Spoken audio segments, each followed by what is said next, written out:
Let's get something straight.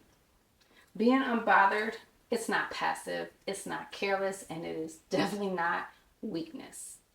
It's leadership. And today I am going to show you why being unbothered may be one of the most powerful leadership moves that you can make this week.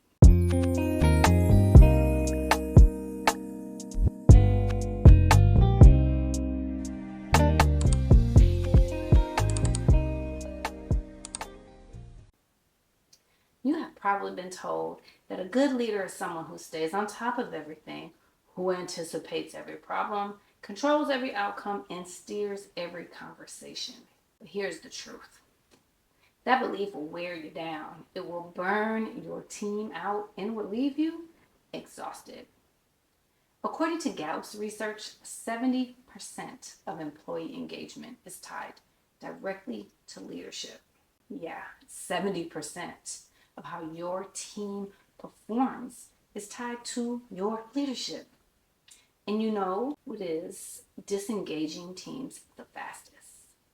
It is micromanagement, trying to over control, trying to tighten your grip.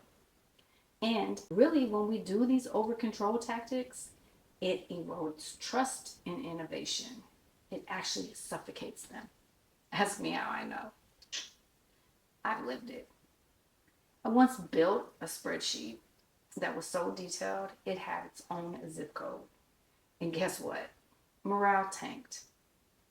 I was trying to control something that truly wasn't mine to control. And real quick, I found a way to shift. I had to pivot in how I was looking at things. But where the real shift began is when I learned the only thing that I can actually control is me, my mindset, my energy, and my response. And that is at the root of my framework for connected leadership. Before I respond to anything, I take time and I ask myself 3 questions. The first question aligns with receive. And that is the first one, right? What am I noticing? Or what am I being told right now? This is why I have to create space to take in whatever is occurring instead of just rushing to a solution. The second question, it relates to perceiving, right? How might I be interpreting this? Do I have a bias, a judgment, or a past experience that could be fueling a potential response? Now, my third question is linked to responding. And I have to ask myself, what is the most aligned, intentional action that I can take? Because you see, this is the difference between leading and reacting. And the space between challenges and response, man, that is where the most powerful leadership emerges.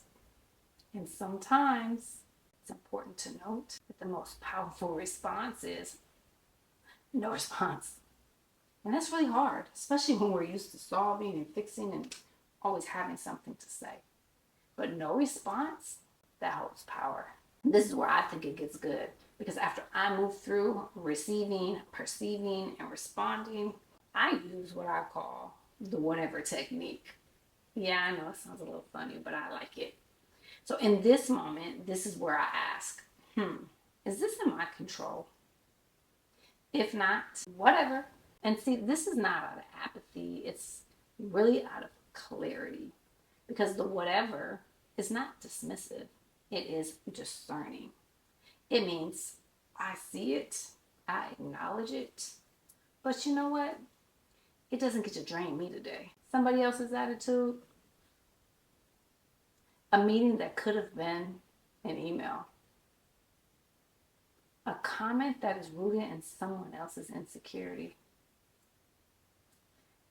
I say to all these things, whatever. Because when you stop handing your piece to things that you have no control, that is where you are reclaiming your power as a leader. You are taking agency and you are navigating the territories on your terms. So this is not about turning your back on hard truths or dodging accountability, because those things are very important in leadership. And I don't want to minimize hard truths and accountabilities. But this is about discernment.